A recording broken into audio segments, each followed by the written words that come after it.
সেদিন আমি দাঁড়িয়ে মাছ ভাজার জন্য অপেক্ষা করছি এবং সেই ভূতও মাছ নেবার জন্য জানলা দিয়ে হাত বাড়িয়ে আছে।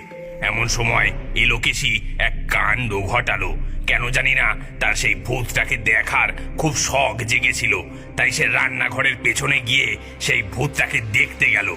এলোকেশীর ভয়ঙ্কর মুখশ্রী দেখে সেই ভূত তো প্রাণপণে ওরে বাপরে ওরে মারে বলে দে ছুট। ওরে ওরে ওরে ওরে ওরে ওরে কি দেখলাম রে, ওরে পালা পালা পালা, ওরে ওরে ওরে।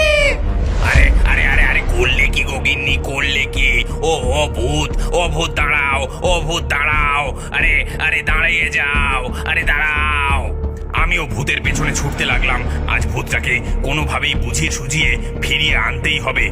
কিন্তু দেখি এ কি, এ যে ঈশান কোণের খেজুর গাছটায় গিয়ে উঠছে। যা, এবার আমার সাধের ভূতের প্রাণ